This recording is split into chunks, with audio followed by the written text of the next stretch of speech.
Hey guys, welcome to episode 2 of the Reborn podcast. My name is Jeremy and I am so honored that you've chosen to tune in. No matter what platform you're on, if you're watching us on YouTube or you're listening to us on Spotify or Apple or one of the many other platforms that we're on, I am just grateful that you're here and I'm really, really excited about what we're going to talk about today. If you caught the first episode, we talked about what to do when we're feeling stuck. We called the episode Shift Happens. So how do we make a shift in our lives when something needs to change? And ultimately, we summed it up with 3 basic first steps, but I only got into each of those steps briefly. The first one was discover gratitude.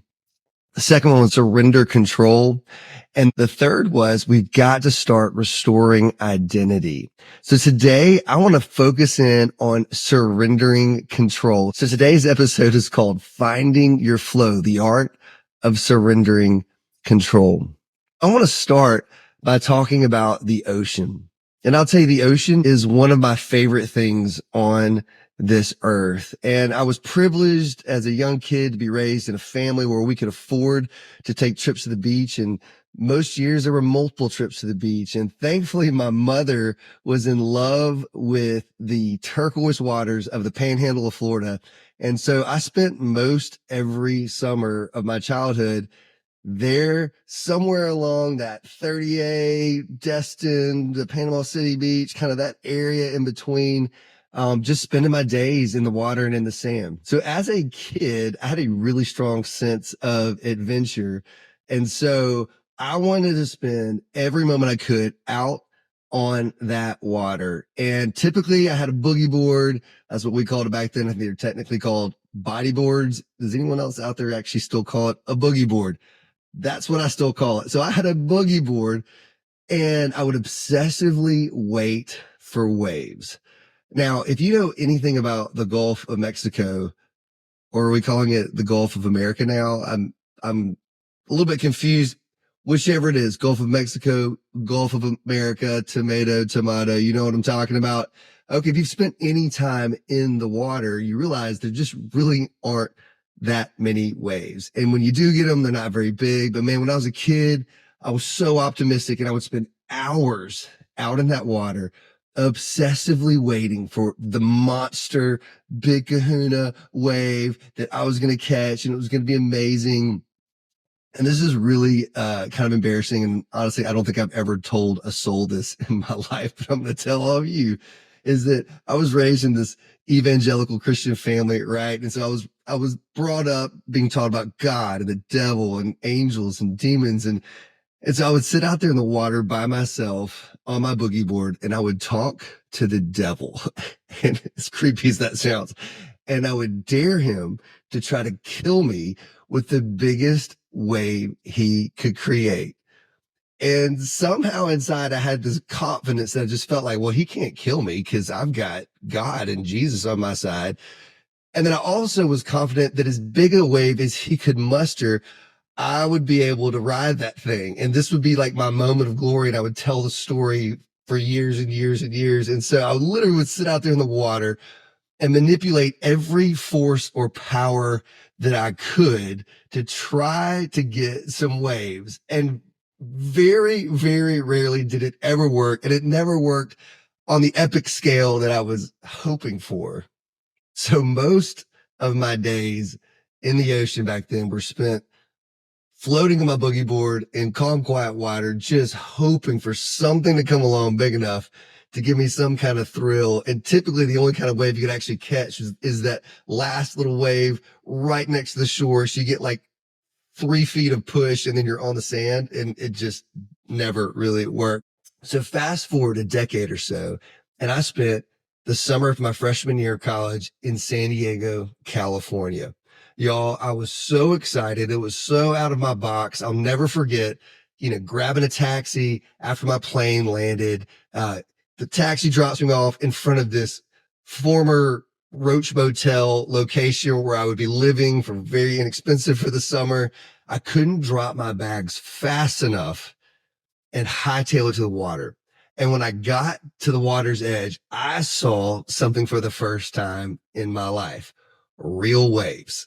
And what I didn't know, I'd figure this out by the end of the summer. The waves that day were the biggest they would be all summer. I didn't have any kind of a board, no surfboard, no boogie board, but I want to get out there, try to surf it. So I made my way out in the water, trying to get past the break. And y'all, so here's a little tidbit of information for you.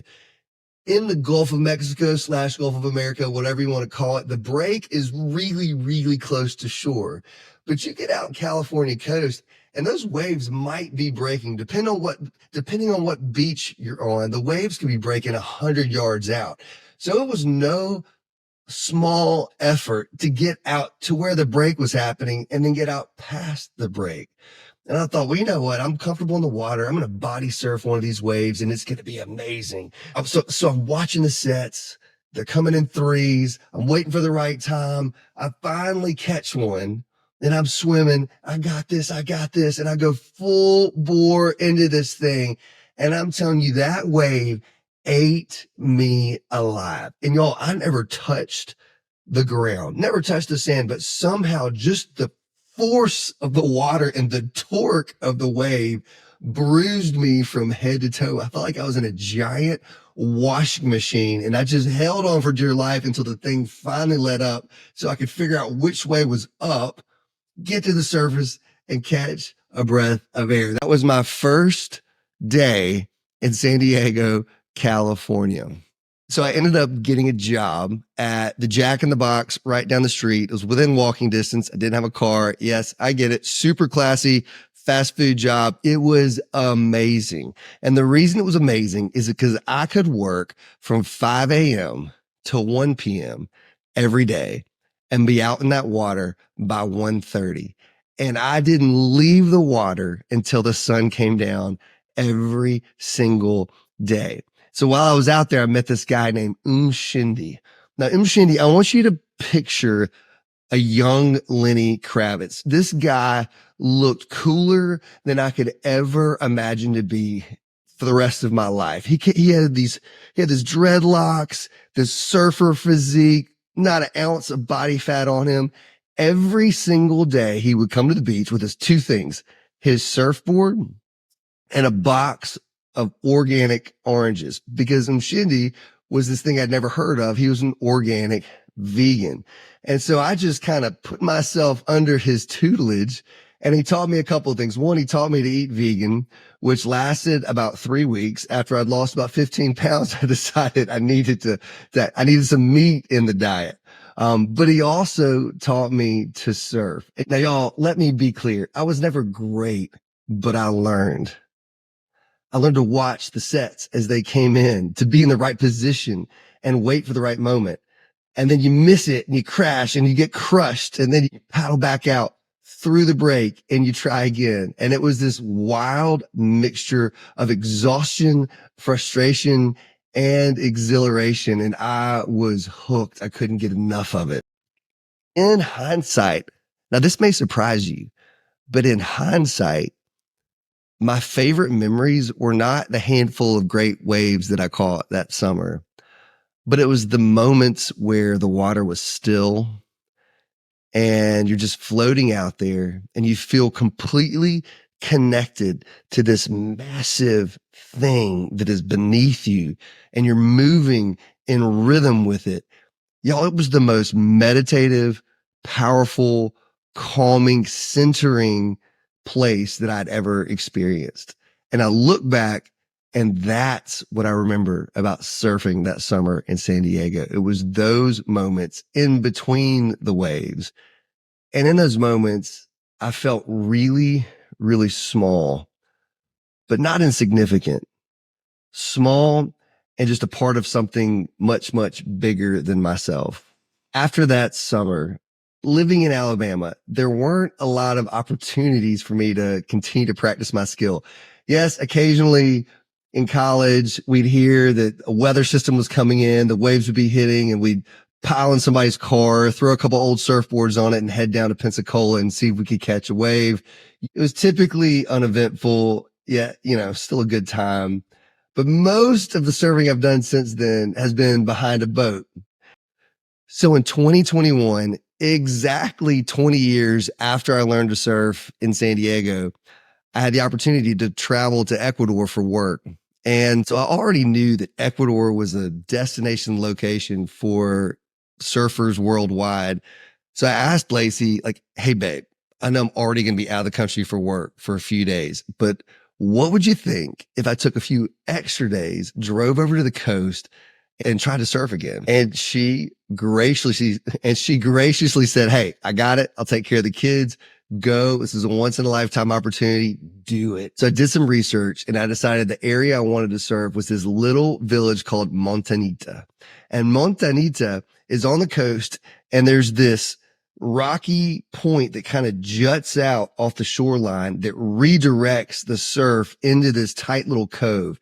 And there are these beautiful, consistent sets that come in.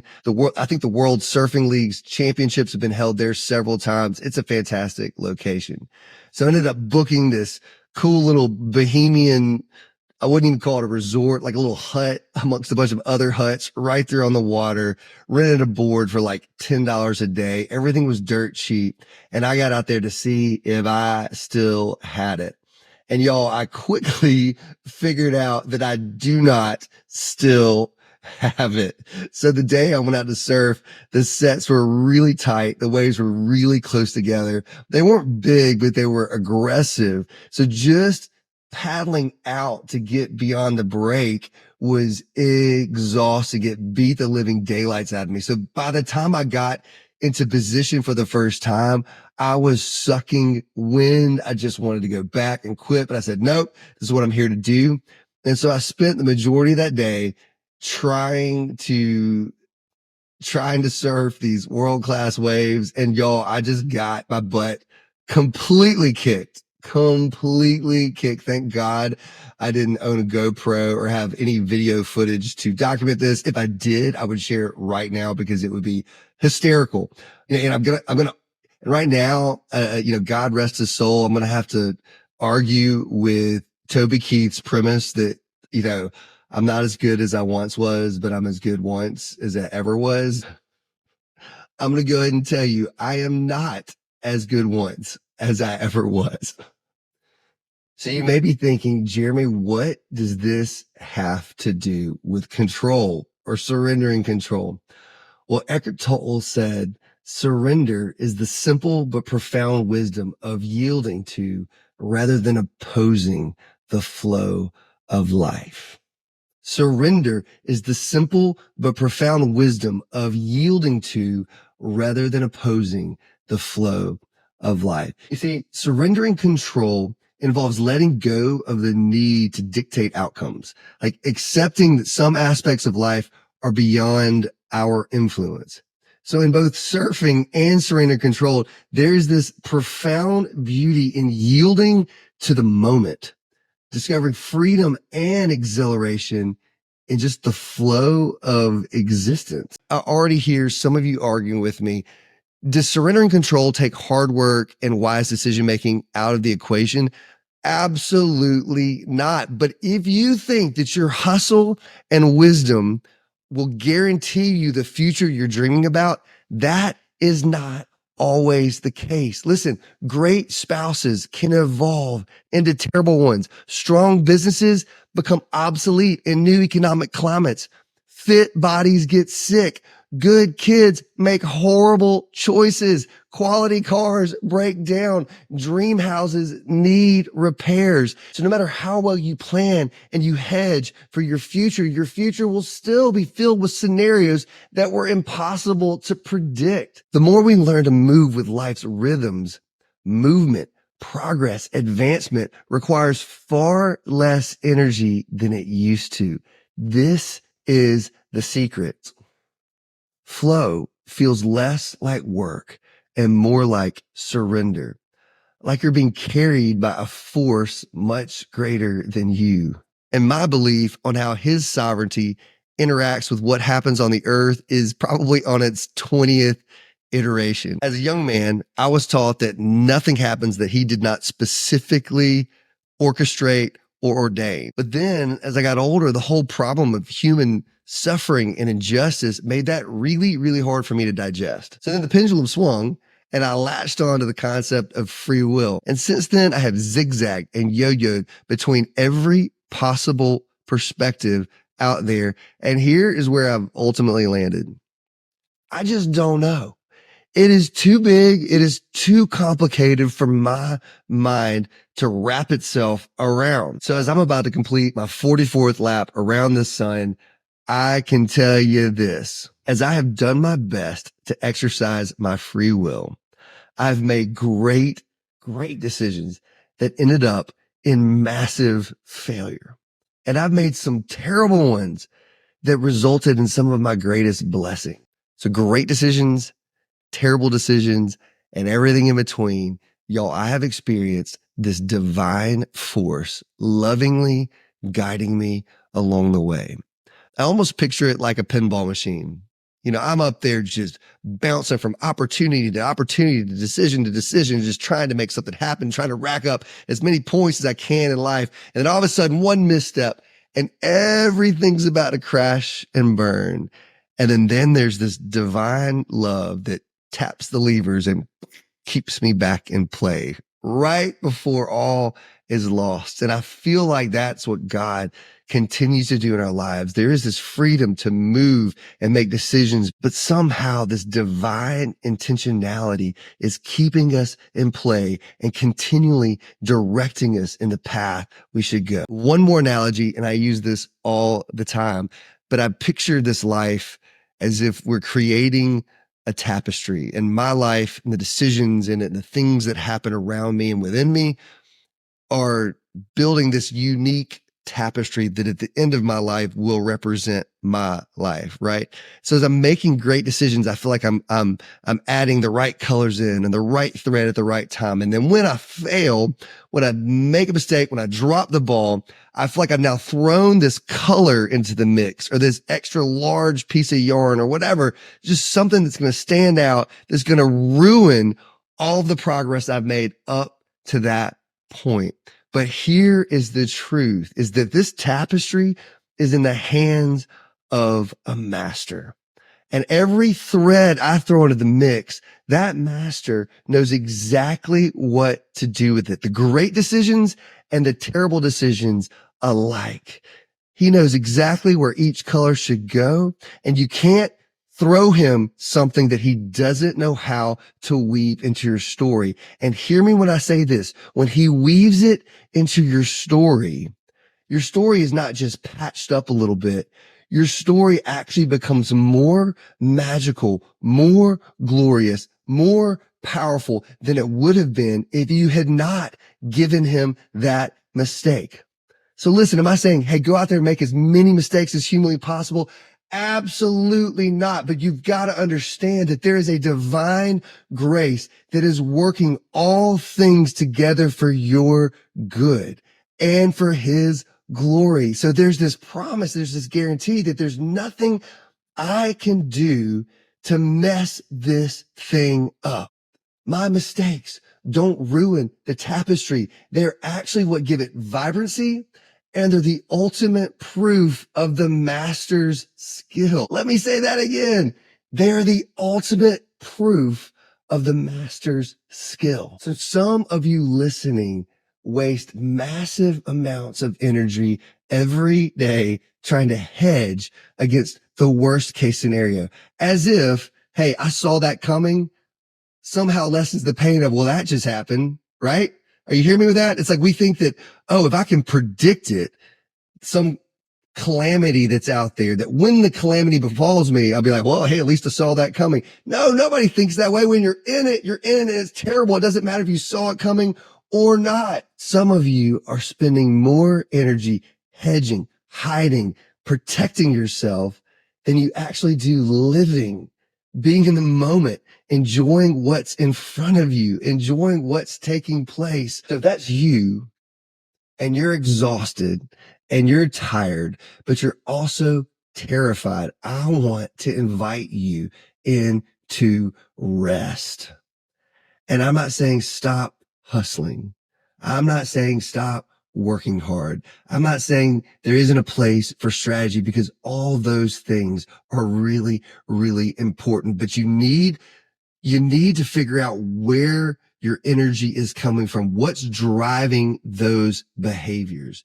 And if fear is driving it, that ain't good, guys. But if fear is the driving factor, how do we deal with that? Well, y'all, the Bible tells us that perfect love casts out, it drives out fear, because fear has to do with punishment. So I am here to tell you today that there is a divine love underwriting this entire story. There is this unbelievably kind and intentional God that is underwriting your life story. So there is not a curveball that he didn't see coming that he can't deal with. There isn't a mistake that you can make that he can't redeem and rewrite. There is nothing beyond the authority and reach of his grace. You could trust me. I have tried, and I'm telling you, his goodness constantly wins. So while I'm learning to surrender control, are there things that I actually can or should control? So I'm going to give you a few of those right now. The first one is I can control myself, my attitude, my skills, my responses, my work ethic, my dedication, my emotional stability, my efforts. And even though this should be fully within your control logically, it's actually still a massive challenge. So if you're familiar with the Bible, it actually calls self-control a fruit of the Spirit, which means if you want it in your life, you're going to need divine help. Now listen, I come from an evangelical background, so I have my own terminology and my semantics around that. But listen, I don't care who you are, where you come from, or what you believe. You need to pray to a force greater than yourself. You need to get connected and begin to surrender even yourself to that force, that divine love, that ultimate reality, that Yahweh, that Jesus. I don't care what you call it. You need to surrender yourself to it and ask for some help. So practically speaking, what does it look like to start controlling myself? So in my home with my kids and in my marriage, we talk a lot about radical personal responsibility. So, hey, spouses out there, stop blaming your spouse for your marriage. So kids, stop blaming your siblings for whatever problem it is that's going on in your life, and take personal responsibility for whatever you contributed to this silly conflict that's going on. Hey, spouses, stop blaming the other for the problem in your marriage and start radically owning whatever it is you're bringing to the table that's not working. Employees, stop blaming your boss for your lack of progress in your career. Parents, stop blaming your kids for the chaos in your home. Stop blaming your genetics for your lack of fitness. Listen, whatever problems exist in your life, start looking in the mirror and figuring out what you personally are contributing to them. If you are part of the equation, you have to start by taking radical responsibility for you. So am I daily learning, growing, evolving into a better spouse? Am I better at my job today than I was yesterday? If not, what do I need to do tomorrow to make sure that I am? Am I looking at myself in the mirror and asking bold questions about the way I'm raising my kids? Am I willing to acknowledge with radical honesty where I'm failing as a parent? Am I willing to repent to my children, apologize, and hold myself accountable to change? Do I blame my financial situation on external circumstances? Well, my boss didn't give me that promotion. Well, that bill hit and I didn't see it coming. Or am I willing to take responsibility for the lack of preparation I've made in the way I've saved money or in the way that I've spent money? Now, I do want to put a disclaimer out there. Taking radical personal responsibility for your life does not mean taking inappropriate responsibility for others. I'm saying you are responsible for you. This is important. Play neither the hero nor the victim.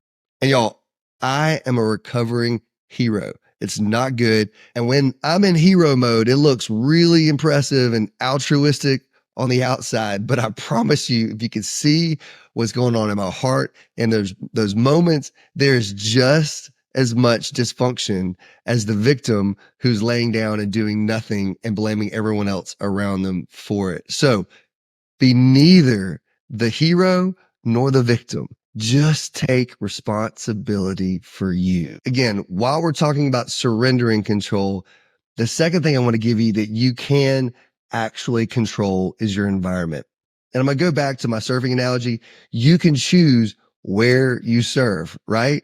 And choose wisely. Nazar is very different from the Gulf of America, right? So if you haven't heard of Nazar, it's in Portugal. It's kind of the big wave capital of the world. And the greatest surfers on the planet go out there to try to catch these monster waves. And when I say monster, we're talking 50, 60, up to 100-foot waves that crash there. And these guys get pulled up onto the waves by sea-doos, and their feet are strapped to their boards, and they just hang on for dear life. It is not pretty. It is not skillful looking. They're not doing tricks. They're literally surviving something that's trying to kill them. For you single folks out there, choose your spouse wisely. If you pick a project, you might find yourself riding a 100-foot mega wave that is ultimately trying to kill you. And if you pick the Gulf of America, you might be bored the rest of your life. Listen, if you're out there and you say, hey, I want to make $150,000 a year, and yet the top executives at the company you work for only make 120, you probably need to go work for another company with more upward mobility. Does that make sense? Choose your environment wisely based on the things you desire to accomplish in life. But no matter what environment you choose, you still have to wait for the wave, right? You still got to wait. You still got to be prepared. Now, whatever environment you choose, this is where your hustle and your efforts and the skills you built really do come into play. Like, gosh, you still got to work hard. So whether we're talking about marriage, work, fitness, parenting, you still have to develop a skill set. You're still going to have to put work in to be prepared to handle whatever comes in that environment. So yes, hustle's involved. Yes, work is involved. Yes, self-evaluation and honing your skills are massively important, but you still can't control when the waves come, how they come, or how they look. There still is this requirement to wait and be patient and sync up with what's actually going on in the world around you. So early in my life, I always picked the biggest challenges possible. And I think I loved the odds being stacked against me. And here's why. Because if I win, I look like a complete hero and the story is epic. And if I lose, no one's going to blame me because success was so unlikely anyways, right? So I literally chose relationships, friendships, career paths, business decisions. And ultimately, I think it was rooted in this massive fear of failure. And maybe not just fear of failure. It was fear of people's judgment of me if I fail.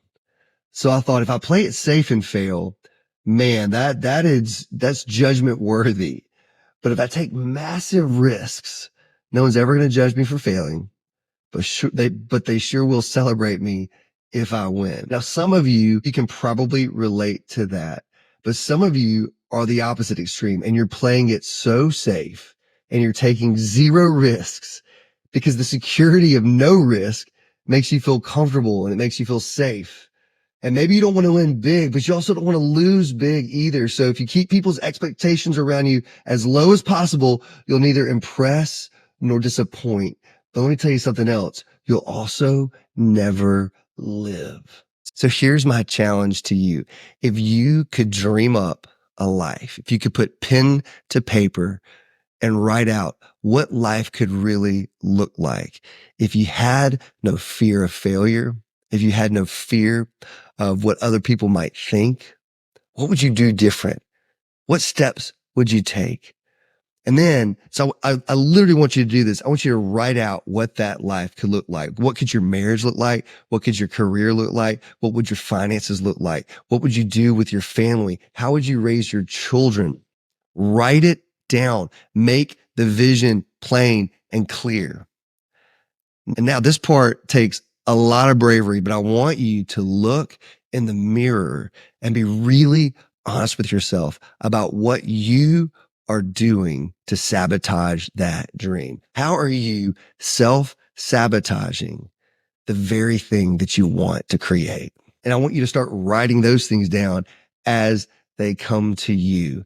And as you figure out what those things are, I want you to take radical personal responsibility. Stop blaming that family member, that circumstance, that boss, that injustice that was done to you, or that opportunity that you didn't get, or the family last name that you weren't born into. Stop blaming all those things and say, okay, I have a dream in my heart. What kind of person do I need to become to make that dream a reality?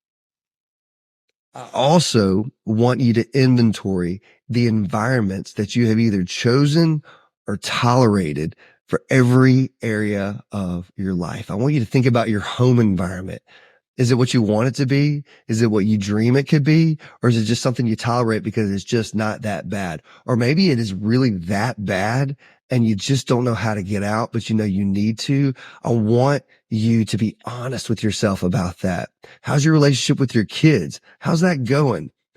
Is it what you imagined it could be? Is it what you desire it to be? Or is it just something you tolerate? Or is it something that you created from your own dysfunctional parenting, but realize that environment needs to change if you're going to build something that is dream worthy? What about your career environment?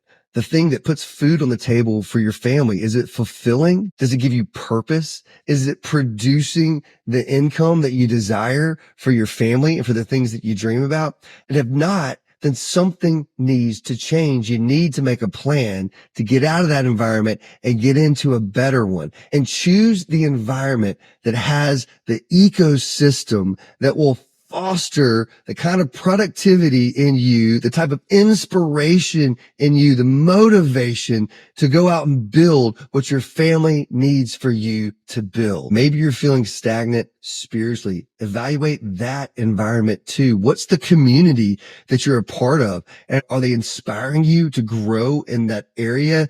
Are the tools, the elements present that you need to keep moving forward in that part of your life? If not, you need to make a change. So it may feel like I'm talking out of both sides of my mouth right now, because on one hand, I'm asking you to surrender control. On the other hand, I'm asking you to take radical personal responsibility and also inventory the environments that you have planted your life in. I promise the two work together. So I'm going to ask you right now to be bold. And I want you to be bold in two ways. One, I want you to boldly surrender everything in your life. I want you to be bold in acknowledging that the things you're doing to hedge, to hide, protect, and secure aren't working. And not only are they not working, they're leaving you exhausted and missing out on the sweet things in life. You need to step back and take an honest inventory of that behavior and be able to say, this is not serving me well. It's not serving me at all. We have to release our kung fu grip off of the expectations that we built around this life and recognize that things are not going to go as planned. That's a guarantee. But I don't want you to stop there. That is absolutely the first step. Once we've relinquished control of all the factors that are outside of us, we then have to take bold, radical, personal responsibility for what's going on inside of us. As you begin to do that and begin to grow and change and transform, I also want you to take an inventory of the environments that you're in and evaluate, are these the environments in which the new me is going to be able to thrive, in which the new me is going to be able to begin building that dream that you wrote out earlier, right? When I asked you to. And ultimately, I want to leave you with this. So whether you believe in him, connect with him or not, your life, your story is in the master's hand, and he is weaving together a masterpiece. out of every moment, out of every decision, the wise and the unwise. There's not a curveball that you've thrown him. There's not a mistake that you have made that isn't being grafted perfectly into his plan. And if you find yourself in the in between, there's nothing great going on, there's nothing bad going on, but you're just floating on your board out in the middle of a calm sea. Take a deep breath, be present in the moment, because you just might look back and remember those as the sweetest times of your life. God bless you guys. Have a great week.